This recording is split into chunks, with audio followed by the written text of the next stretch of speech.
Netherton Daily Chronicle, Morning Edition, July 8th, 1925.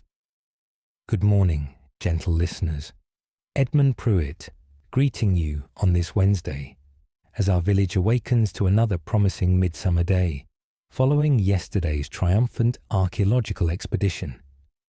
The weather presents us with what Mr. Higgins describes as dry and settled conditions that characterize early July's benevolent embrace of our countryside.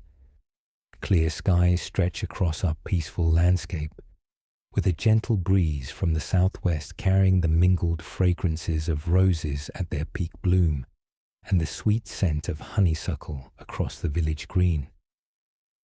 Those planning outdoor activities are assured of favorable circumstances throughout the day, with only the lightest of parasols proving necessary during the afternoon's warmer periods. Mrs. Dorothy Ashworth has commenced her promised baking endeavours with considerable enthusiasm, having risen before dawn to begin preparation of her treasured family seed cake recipe. The distinguished lady expresses profound satisfaction in sharing this cherished tradition with each household that contributed to making dear Margaret and young Miss Beatrice feel so thoroughly welcomed. Mrs. Ashworth was observed carefully measuring ingredients with the precision that generations of family baking have required, noting that such generosity of spirit deserves recognition through the sharing of family traditions. Young Miss Beatrice spent this morning composing her detailed letter to her parents in Bath, documenting not only yesterday's archaeological discoveries, but particularly the exceptional kindness demonstrated by every village resident. The 12-year-old's correspondence, filled with enthusiastic descriptions of ancient stone circles and newfound friendships, promises to convey our community's warm hospitality to her family in the most favourable terms. Mrs. Margaret Whitmore, displaying remarkable vigour despite yesterday's ambitious expedition, was observed this morning reviewing the children's archaeological sketches and botanical specimens with evident delight. The distinguished lady has graciously agreed to supervise another countryside excursion later this week, noting that these young scholars' enthusiasm for learning deserves every encouragement.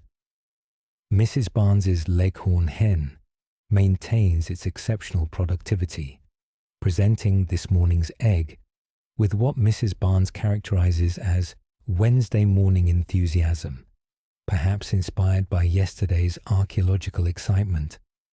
The bird has continued its systematic garden observations while demonstrating remarkable adaptation to the village's elevated spirits surrounding recent discoveries.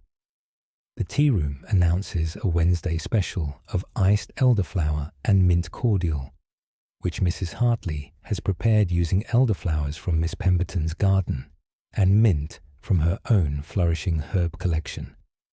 She describes this offering as a refreshing celebration of midsummer's gentle abundance, perfectly suited to sustaining our scholarly visitors' continued explorations. Watson continues his professional supervision with a remarkable understanding of the establishment's elevated hospitality requirements. Colonel Weatherby has received what he describes to Constable Porter as most encouraging responses from the Royal Ornithological Society regarding our village's contributions to avian study. His systematic documentation has apparently attracted considerable metropolitan interest, suggesting developments that may significantly enhance our community's scientific reputation. That concludes our morning report. This is Edmund Pruitt, reminding you that our evening edition will follow the 6 o'clock bells. Until then, St. Mary Netherton embraces this Wednesday with gratitude for yesterday's archaeological triumphs and the gentle anticipation of continued scholarly pursuits in our peaceful village.